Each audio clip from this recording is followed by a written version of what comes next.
Hey guys, welcome back to another episode of Bad Movie Night. My name is Chris, and tonight I am joined by Ian. Yo. And special guest, director, writer, James Dean. What's up, guys? He doesn't even know. He's like, I'm a writer? This is news to me. Tonight we are talking about Deathcember. It is directed by Lazar Badroza, BJ Calang. I'm not going through all these. 26 directors. Yeah, there's lots. Short films. It is a 14-hour epic. I have aged. I feel like I started this last Christmas, and now we're talking about it this Christmas. So take that as you will. A little hint of things to come, perhaps. We knew going into it it was going to be a long one. Yes, I will say. Let's go through this in a way where we can get our general thoughts out of the way, and then dive into some spoilers and get specific with some of these short films. So, James, what was your overall thoughts of Deathcember? Wow. Okay. I guess a lot of the times I felt like the camera department and the cinematography was pretty strong in some of these. The story and the budgets were not there a lot of times. And even on the ones that I thought were really 75, 80, 90% of the way, I felt like it was okay, this is going to be my favorite one. And then the ending is like, wait, what? Quite a few of those I felt like. These are really short, though, even for shorts. Yeah, no, they definitely were. Yeah. I mean, I feel like they shoved so many in. I feel like they could have done half or even a third and just, given a little more time and money to some of these other ones. It's more of a ABCs of Death kind of anthology. I realized that, yeah.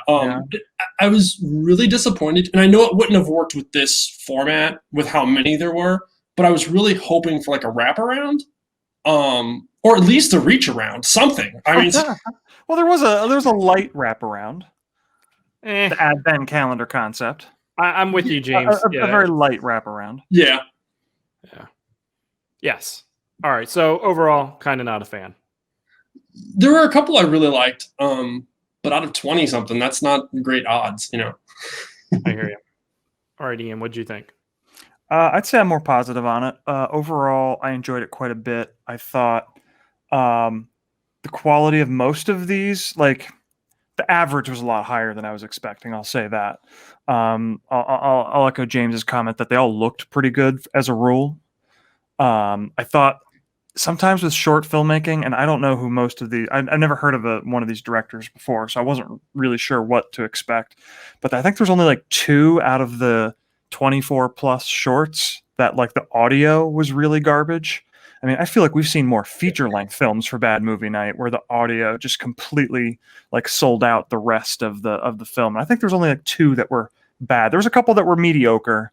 A lot of them were better than average for stuff we cover on our channel. So I was pretty pleased with the overall quality as a rule. And yeah, there was a few that really stood out. And the ones that I didn't like or that ended too abruptly because like James suggested, they didn't really develop as much as you might want. They're over pretty quick, moved on. So this is a very long film. It's almost 2.5 hours, I think. But also because they're so short and because there's so many of them, it's a real easy thing to be I'm just going to sit down. And what I did was I sat down and watched 6 or 7 in the afternoon. Then I went to go pick up my daughter at the bus stop, and that was totally fine. Jump back in without feeling what happened? It didn't matter. Watched another 7 or 8 and then had dinner and then, watched the rest. And it did not affect the viewing experience one iota. In the way that a feature length film, sometimes you kind of lose something when you keep getting interrupted. But so I don't know. I thought this was a fun watch. I guess I'll save more thoughts for later. What do you think, Chris? I'm generally pretty negative about this. Okay. I agree. You could pick out any one of these, and for the most part, I think the production quality is pretty good on most of them. Acting for a lot of them is decent, but there's zero substance to any of them. Yeah. So it was all half of them were confusingly ending, and it felt like they were completely pointless because there was zero substance to them. And then half the time there wasn't a twist or anything. It just kind of ended without any sort of surprise. Right. Yeah. And so it was all, to me, was there was a few that were okay, and everything was average. There was no highs. Like, and if there were, it was like every like eight or so, there was like a decent one. I don't know, just it just drug on and on and on. Nothing out of this really stuck out to me as particularly really good. And I think it's mostly all because the stories kind of sucked. Okay. And I think that's where the people that bump up against this one are going to do so, in that there's not much story. But I think with short filmmaking at this time frame, you're really just trying to do an idea. You're not even really so much doing a story. Yes. It is incredibly difficult to put a full story out in 2 or 3 minutes, and to get people interested in that story or the characters, without also being very stereotypical and cliche. So it is a challenge. I mean, yeah. All the most successful horror shorts on like YouTube and stuff are all these kind of like 2 to 3 minute scenarios where something happens more than a story. Yeah, and it ends with some sort of scare. Right. So to me, if you are going to do something that is 2 to 5 minutes long like this, it needs to have some sort of ending where it's a scare, a twist, or some sort of like clever idea. And in this, it felt like a lot of times it was setups, and then it just kind of ended in a very predictable way. And it was like, what was the point of this? Yeah, I think the most disappointing one, I wish I could remember the name of it right off the top of my head, but it was like kind of like the Wild West one. Oh, that was your least favorite? That was one of my favorites. I know it was just disappointing in that like it kind of ends with like the confrontation that they've been hinting at the whole time, and then the camera just pans away. You hear a little bit of noise, but not even the whole thing. They once had horses. Exactly. I just found it as soon as you said it. And that's actually directed by Lucky McKee, and I'm sure you guys have probably actually heard of him. The name sounds familiar. Yeah, he did May. So yeah. I mean, so he's done other things, and he's probably the biggest name I think that was attached as far as directors. Okay. I all the way up to that ending, Ian. That was my favorite one, and then the ending, I'm like, what? Yeah, it's disappointing. That's so funny. That's what I wrote down. This is my favorite. Oh wait, it ends with 0 payoff. Yeah. Like what the fuck? Yeah. At the opposite end of the spectrum, I think probably, if not one of my favorites, my absolute favorites was the 5th one. It's like Villancicos or Villan, however you say it, the Spanish one. And like it was, there's almost no dialogue. I don't even know if there was a single line of dialogue other than singing in the background, but it was really great visually. I love the way that like they just kept flashing forward on the same room, but they had to keep completely redress the set every time. Like it was a lot of effort for such a short. That was also one of my favorites too. That was a really fun concept, and they took it from beginning to end, and really well executed. It was really well executed and creepy and weird. Since you brought that up, I do have a question. I wanted to like that one a lot more, and I thought visually it was stunning. Yeah. Did you pick up on like what was the subtext of that for you? Did it have any kind of like deeper meaning, or am I asking stupid questions for? I mean, other than apparently live singers were keeping this. I didn't know if there was some sort of social commentary they were trying to make with it, or something I might have missed. No, like I said, I think he really just working with a very simple concept for that was even probably one of the shorter of the shorts too. I thought it was a dark joke implying that they had to keep singing to keep him alive, and then when he finally came out of his coma and looked out the window at the end of the world, he's like, "Fuck it," and he killed the person so that he would die. Right. Yeah. But it was creepy and weird, and the way was just somebody trying to do everything visually and just do something interesting. I thought it was fun. Yeah. I don't know what the Christmas theme though was. Like, and that's with a lot of these. Christmas carolers. They were singing Christmas songs. Okay, you're right. Okay, yes, that does make sense. Yeah. Didn't have to be Christmas songs per se, other than why else would people be walking through the streets singing? I liked number 21. This one is called Family Feast. Right. Yeah. And this and you know what's funny? What? I wrote down in my notes, Chris's fave ? To me, it played out like an interesting storyline, and it felt Christmassy. It was a Christmas party. It felt natural, and she's going through all these characters that are awful, all these family members, and then it turns into like surreal and nightmarish. But again, the ending where she just stabs a Santa or her uncle, just a Santa, and it just kind of ends, and I'm like, it was so disappointing again. What more did you want from that one? I wanted something. Okay. I did. That's pretty horrifying, having just killing your own family member in front of everybody because you're hallucinating. Yeah. I did think that one had a little more of a bow on it than some of the other ones, though. I mean, maybe not exactly what you were wanting or like as fleshed out, but because of the time constraint,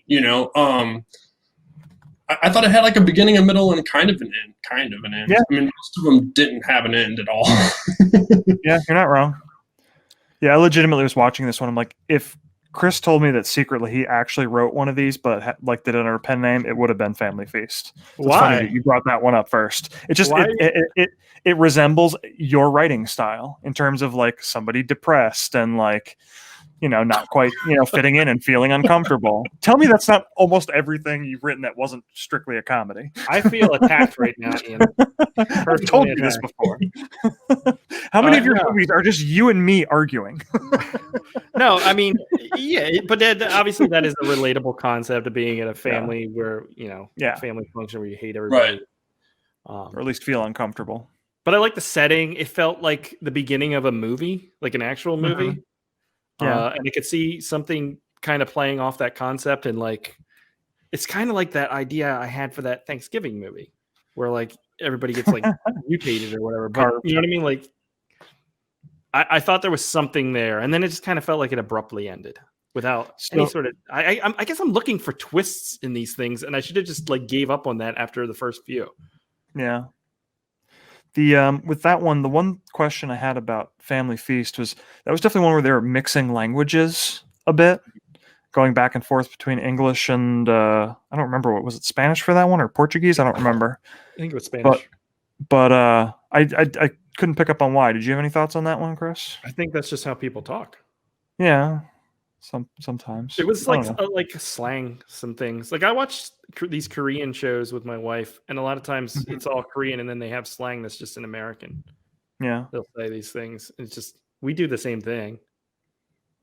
You know what I mean? Your name right now is Inito. You say like Spanish slang and stuff occasionally. But like, I mean, throw a Spanish word in, but like there'd be two characters talking in English in one scene. When it wraps back around to them, they're having a conversation. Oh yeah, Spanish, I get what you're saying. You know what I mean? Like, I guess maybe they're just trying to contribute to her general sense of feeling uncomfortable and like her degrading sense of sanity. I don't know. I think that's one part of it that I don't think quite landed for me, but it's fine. That was like not the most important thing by any stretch on that one. Another one that I liked was this one, 16. Milk and Cookies. Yeah. Because again, this one felt like it had the most substance. It felt like it told a little bit of a story. I actually felt bad for the little kid because the dad was such a jerk to him. Yeah. So I felt bad for the little kid because of the haircut. Wow, that haircut is rough. Yeah. That dad, he looks familiar too. I feel like I recognized him in something. You said the dad? Maybe you recognized yourself in him? Don't look at my daughter's haircuts. Straight up bowl right now. Don't be a hairdresser when you got a bowl. That one probably did also get the most leash in terms of time. Like that had to have been one of the longer ones. I mean, I didn't actually check run times on any of these. I didn't even understand it. Like, was that supposed to be the sister that killed the dad or not? Or is it just yes. His Christmas gift? I don't know. Santa for it? I don't know either. They did show us Santa. Different actress. Yeah, I watched it a few times. I went back and watched it. I was like, and that's what I was talking to James before you got on. It was like some of these I wrote down. Did I miss something? And I just don't think I did. I just think that they're just like shoddily written in a way where it's like, oh, we're executing on this idea. We didn't really think about it, but we're doing it. Which is like a disservice, though, to like the production crew because the quality in the productions is usually pretty good. Yeah, I think that this didn't have as much of a production as I think you guys have at least hinted at. Whereas I think this is more like, let's just have a bunch of people contribute something. And like, I don't think there's any budget applied or sent out to each individual maker. It's kind of like everybody made their own thing for nothing or close to it. And, rallied their local resources to whatever degree. Like, I think this is much more like VidJam than it is like ABCs of horror. I do not. There's budgets to some of these for certain. I do think they hit some budgets to some of them because there was, a couple names attached, Tiffany both Shepard directors was and in. actors, Yeah. and then. But I don't know that like the producers of Deathcember were sending money to each individual team though. Right. And where they did get some named actors that might have been like, oh hey, as a favor, you mind popping over for this thing that I'm making. I don't know. Right. I'm just guessing. I don't actually know. I disagree. To me, not one of these didn't look like it wouldn't have cost several $1,000s. Like, and that's nothing. Yeah, I don't know. You're right. It's the one had Barbara Crampton, right. Tiffany Shepard was in one. Yeah. You had like this. This was also one of my favorites. The all claymation one. Yeah, that's the one where my girlfriend decided she was done watching it. It was very inappropriate. I agree. That one. Right. The little Gumby guy gets like abducted by these like religious people and raped repeatedly, and then he ends up murdering them all in pretty great claymation fashion. And then I did not see that one. Well, you missed out kind of. I watched all of them. Are you guys sure that was in Number this? Number nine. Number 9. Crappy Christmas. Crappy Christmas. Yep. Oh, what's interesting? So I rented this on Vudu. They must have subbed one because I have a completely different title down for here. For number 9, I've got They Used to Laugh and Call Him Names, and it was like the father and the son going hunting together. Oh, that was the very last one for that was the last one for me. Yeah. Oh, interesting. I think we saw different cuts of this then. It's possible. Oh, okay, because the very last one I saw, at least before the credits, because there were some mid credits that I'm betting you missed, Chris. But number 24 was I didn't catch the title. It was like this setting where the Santa Claus was like running through like the Southwest and like rescued his reindeer from the meth dealers. That was number 24 for me. Yeah. Right. Yeah, I had that one. Yeah. That was one of the cheaper looking ones. Oh, I loved the look of that one though. The setting was great. Really? See, that one looked the cheapest to me because it was all like natural lighting. It just felt like it felt to me like they thought it was largely outside than it was. And then I didn't get it because he supposedly like rescues his reindeer, even though he's clearly not Santa and he doesn't look like Santa. So I was like, hey, maybe Santa's a little bit more of a scumbag than you thought. Yeah, but I mean, the idea. No, but that house looked incredible, and the meth lab was a pretty good set. Like, I don't know. Yes, there was a lot of natural lighting, but there's also a lot of it was outside. What was most impressive about that one was the setups, because they would go from like an attack or a kill, and they wouldn't show it; it would be off camera, and then when they'd pull back. So then people were there the entire time setting these gags up while the camera's still rolling, just out of frame. Mm-hmm. And you only get so many takes, and you only get so many tries, and so many costumes, and so some of that stuff was pretty impressive. I guess the stomp when Santa stomps that guy's head into the sand or whatever that is out there. I mean, they had to drag all that in and set it up. I mean, that takes time, precision. I don't know. Yeah, I wasn't. There's a sequence where he like crushes like the scientist's head, and it was so bad. That was so bad. Yeah, there was a few things like that that really bugged me. I like the one before that, number 23, which I like that one a lot. That was good. Thought that was a fun idea. It reminded me of like a Fallout video game style. Yes, that's exactly what I wrote down. I loved almost everything about that one. It had a vibe was good. It had a good look. What was the name of that one? Christmas Cracker. That's right. Yeah. I actually went from Lunar Falls.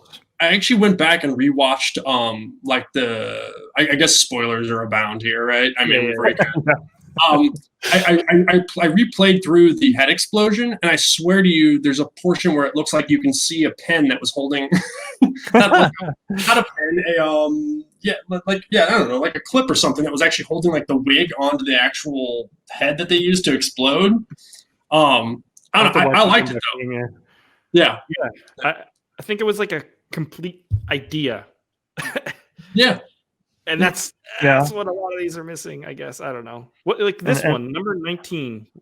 Oh my God. December the 19th. Yeah, that was pretty good. It was cool. I really want to hear what James's take on this one is if he didn't have any idea what was being said. Okay, my notes say they had me attractive women, camera work, and nipple licking on ice. Then what the nipple fuck? Licking on ice. Why waste our time? I don't know what. That was very forward of that one woman. I would go see that show. Yeah. I've seen Frozen on ice. I'll go see nipple licking on ice, I guess. But the gore in that one was outstanding. It was really good. That was the highlight of that one. It was really very forward of that one woman to just reach down, whip out a boob, and lick it. Like the woman, there did seem to be a chemistry between the two. Like they were giving each other eyes at the Christmas party before they left. Like she had a shot with her, but like, geez, give her a kiss or something first. You don't go right for the nipple. Maybe you do. I don't know. Well, clearly not. Clearly Didn't work out for her. Again, I thought it looked really nice. I mean, the acting was okay, but then it kind of just devolves into like this, almost like this Three Stooges of I'm gonna keep slipping on the ice and we're gonna kill each other, and I don't know, it didn't make sense. It doesn't make sense. Yeah. Right. See, I kind of liked that, like hard cut, like it completely defied my expectations. I agree. Like it was quirky and weird, and I enjoyed it. I still don't think it made sense though. No. You have this one called number 10, The 5 Deaths in Blood Red, which I gotta say I was kind of on board for because it felt like they were trying to recreate a 70s Giallo movie by doing bad like voice dubbing, and the name and the idea was real ridiculous and over the top and stuff. Oh, okay. Ultimately, it was all right. I was really pumped about funny. it from the start. I don't think I made that connection that they're going for a 70s Giallo, but now that you say that, that totally makes sense with that dubbing, because like the dubbing is done really well, but it definitely sounds off to the ear just a little bit. But like it matches the lips really well. Because I thought they were just going for like a Clue or a what was the Samara Weaving movie that came out last year where she was the bride running right here. I thought they were going for one of those kind of vibes, but it just felt off. But now that you say Giallo, I'm like, oh, okay, this makes 100 million times more sense. Yeah, I was super excited when I saw the title because I knew what they were going for like right away. And then as I saw it play out, I was like, okay, yeah, this is what they're going for. And it's actually something that's probably a little more attainable because it is a little cheesier, or it is a little more, a bad movie setup, I guess you could say. But yeah, wasn't terribly thrilled with this one either. Yeah. It's kind of disappointing after that. Like I wish they would have played with that idea more or done something, but it felt like it went nowhere. And right. Yeah. You have. Before we move on to another one thing I'd wanted to mention back when you'd brought up Milk and Cookies, the one with the little boy and his kind of mean dad, that's one of those that really could use like the Krite Night treatment, because there's one really tiny detail that I think most people might not have noticed that I'm sure we could have gone on for several minutes about. That father's bedroom has a deadbolt on the bedroom door. I'm like, what is going on here? I have so many questions. It's like Matt Lauer. What does that mean? Didn't Matt Lauer have like a button to like lock people in his office so you could like sexually assault them while he's working on the Today Show or something? Yikes. You had a German dance rave one, which Pig. What I'm not sure how that was Christmassy, but maybe not very. Germany, I don't know. Yeah, that is a traditional German Christmas celebration. You go and you murder the person who raped you. Okay. Yeah, it's basically a rape revenge thing. I quite like that one, and the twist was pretty good too. The twist was good, except for then they're like, all men are evil or something like that, and they just kill them. Which was still. Well, I mean, more to the point though, he's already a witness now, so you can't just let him live. The one I was just showing is called Third. It takes place in December 2389. It's some weird like VFX like showcase. Yeah. That had nothing to do with Christmas. I didn't know if it was supposed to be like symbolism about like rebirth or something. I wasn't sure. It just made little sense to me. It looked cool though. Yeah. I'm curious to know more about it, but what are some you didn't like? What about that Hunchback one? It was the that fucking one, worst. It was so bad. That one was worst. interesting. I wouldn't say the worst. I couldn't watch it. Was I was like, the ending on that one was very sudden. The makeup was not good. Oh, really? I thought that was better than it had any right to be, with the eye that actually moved, at least. Even if I was actually shocked. Like when I saw that going down, I was like, "Oh, they have an eye that moves on this. That's not bad." Yeah. You had I hated the set for All Sales Fatal, the second one with Tiffany Shepis. It's so cheap looking. Yeah. Like it didn't even. It's supposed to be a toy store, department store, but it was like the size of my bedroom, and like there wasn't even anything. There was like 2 things you could buy in it. Like I guess they were trying to lead you to believe there was more that you just couldn't see, but I felt like we pretty much saw all angles of that room.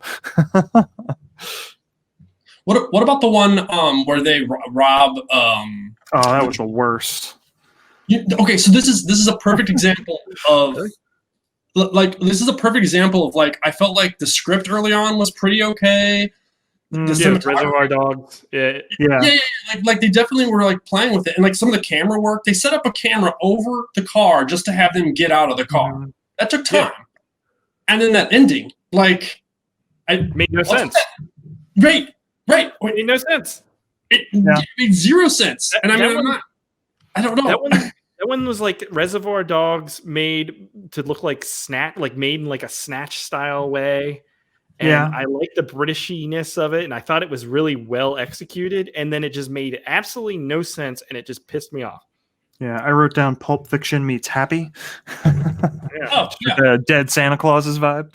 Yeah, I could see that. Yeah, I mean, like the guy in the store, like, you know, he's like, okay, I'm gonna rob it. Okay, there's no cameras in this store. I mean, at that point, and he was like taking his time. It was just frustrating.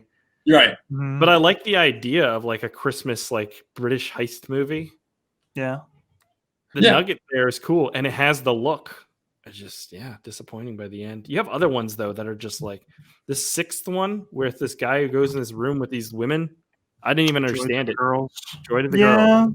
It was fine. It wasn't anything special. I wrote down 3 Girls, 1 Cup as my title for it. Number 8. There's an idea there that's potentially interesting, but it just didn't really get there. There's this one where a guy goes and visits his in-laws or his girlfriend's parents, and they do some sort of alien thing. Family Matters.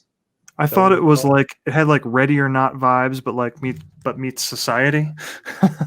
Yes, Society. Yes. I thought that one was okay. I mean, again, I didn't have subtitles, but I don't feel like I necessarily missed a lot. No, you didn't. I mean, there was a mystery there that I really appreciated and would liked a little bit more resolution on what that mystery was, but also for the time that they allotted to it, like, it was fine. Right. And I thought the visual effects for it were pretty well done, you know? And I definitely picked up the Society reference, you know, or at least I felt like it was inspired by that, you know? Yeah. We're pretty much going through them all, but I'll hit a few more. Number 20, Getting Away from It All features a guy getting his foot sawed off in a pretty good sequence. Okay, it looks good. So what I liked about that one is it was very simple. Like it had almost no story, but it also didn't need it. It was plenty creepy without any additional context. So that one also has a director that you may be familiar with. Her name is Pollyanna McIntosh, and she was a semi-regular. She's an actress also. She was on The Walking Dead for a season or 2. She directed a movie called Woman, which I haven't seen. But she's like with the feral woman. I think she does play the main character too. I could be wrong. I could be wrong because I haven't seen that movie, but I know she directed at least 1 or 2 of those. And she's the only other name I recognized right off the bat as far as the directors with this. I don't know. Parts of that one I liked, but again, like I don't know. I guess it had a full story to it. I guess. I mean, Oh yeah, I recognize her from The Walking Dead. Right. Wait, Right. she directed the woman? I think she was the woman, wasn't she? Maybe she directed the sequel to The Woman. She directed one of them. She has only 2 director's credits in IMDb for Deathcember and for Darlin. Okay, there you go. Yeah, Feature. I recognize her from The Walking Dead and from I've seen The Woman. I enjoyed that movie. Yeah. Yeah. This was a mixed bag. I think, like, honestly, these kind of anthologies where it's just so much, it's so overwhelming, they don't really work for me. It's just too much. Like, at the end of the day, it's just too much, and none of it is that good.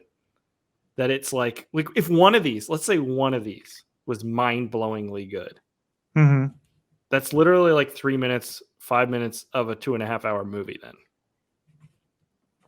I think what would really make this concept really sing, especially if you're going to try to do like more of this like pace and speed and like all of that type of anthology with like 20 plus, it would be like if it had like a user interface on whatever streaming service it's on where it plays more like an album where it has like tracks.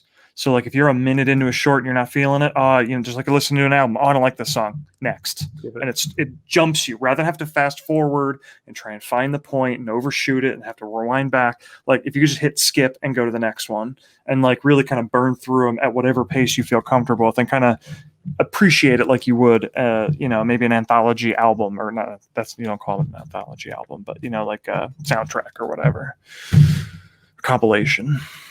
That might be an interesting way to consume these. I think also maybe an online like film festival or short film festival where you could maybe interact with other people or have a drink or two and interact with other people. You might be able to, if there's one going that, I mean, I know this sucks because, we've created things and you don't want anyone to ever do this to your stuff. But, if you're not really into it, you just have a couple drinks and talk to the person next to you. Again, that really sucks. But, there's a lot of shorts here and some of them are not good. I mean, to me, it highlights the fact that even though I think we agree that like the majority of these look good or decently executed, it's all about like the idea and the story. And this is like a perfect example of that because so many of these are so forgettable, no matter how good they look. I don't know. Yeah. I still like the older anthology style. Give me 2, 3, or 4 like well executed, little bit deeper stories, something I can actually latch onto. Than this. My brain just can't keep up with 26 movies jammed into something. It feels so arduous after a while to me. See, I didn't break it up like you did, Ian. Yeah, I would take, if it's expertly made, I absolutely would prefer more like the 3 or 4, maybe 5 shorts with a tight wraparound. But like I prefer this over a really bad. It's true. Like forced, like the pace keeps moving. Like I said, if you're really not feeling one, you're on to the next one within like a few minutes. So it's not like getting stuck for 20, 25 minutes in a short that is just insufferable. We've seen some anthologies where like some sections are so bad. And this you almost broke me in 2019 with that anthology horror. None of these were that bad. Yeah.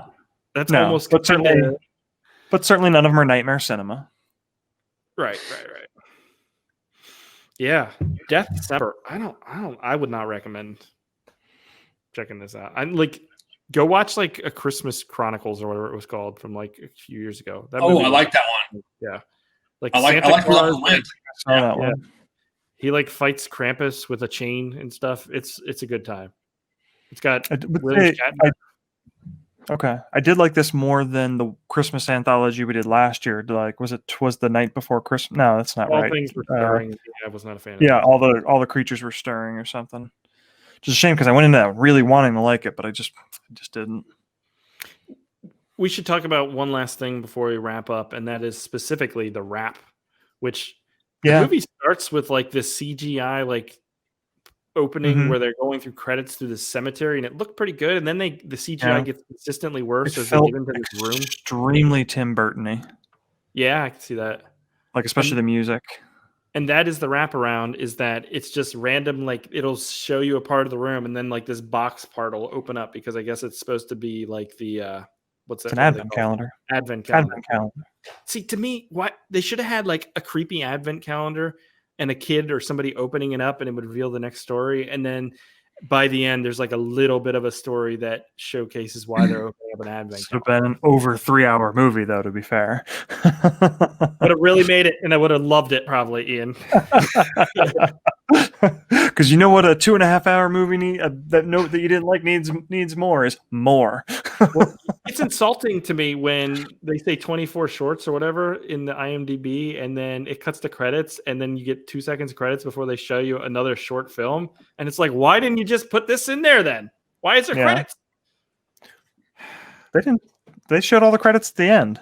Yeah, see, for the version that we had, they did like half the credits, and then they did another short film, and then they did some more credits, and they did another short film. See, that's interesting. I saw an entirely different cut then because I saw no credits during the film, and then at the very end, it was like a 20 minutes of credits because you have to have every single production crew, and then there was 2 more shorts embedded within the credits. Yeah, both of those are pretty good. Was it this one, the lady at the office? I did see that one. I was thinking more like there was the one with the man who was clearly cheating on his wife, and the girlfriend showed up inside a present on Christmas Eve. She like breaks out of the thing doing a sexy dance in lingerie in front of his whole family. I don't think I saw Telling that you, we saw different cuts, and I never saw that Gumby thing either. So interesting.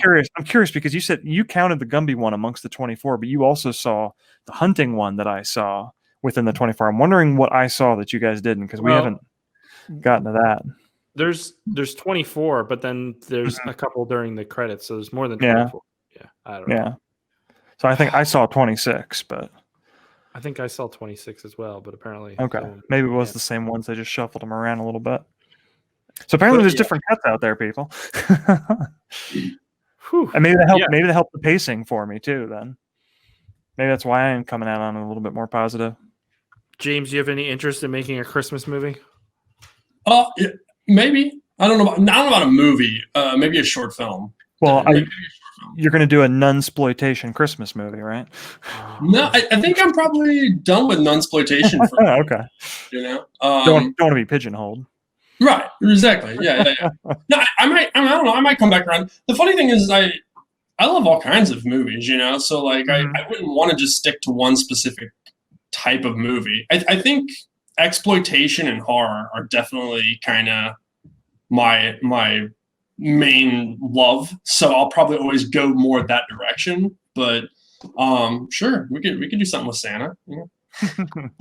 we did that interactive movie last year that for Halloween, The Spirit of Halloween, and I wanted to make a interactive Christmas one, but it'd be didn't fun. happen.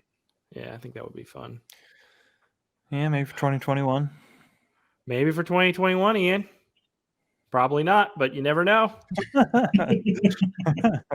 Well, this was, you know what? This was a Christmas treat, a Christmas gift to us all that James Dean graced us with his presence to talk about Deathcember. Right. But no, yeah, thanks for joining us. Definitely, yeah, I had a lot of fun. Next time, maybe we'll pick a different, better movie, or worse. Who knows? Yeah. Better or worse, I would have been happier with, I think. So we'll look forward to Maniac Nun. You'll keep us abreast of the situation. I believe that's the term we use. Ian, people can find you places online. We don't share that information publicly, though. And yeah, that's going to do it for the viewers should follow James on Twitter because he is a font of great dad jokes. So James, what is your Twitter handle? At James D 7004. Right on. Yeah. So, and through my Twitter, you can also find my production company. I have a Facebook page for that. So yeah. Cool. Monster Kid Productions. So have a good holiday. You do the same, sir. And thanks, guys, for watching, and we'll catch you here next time. Goodbye.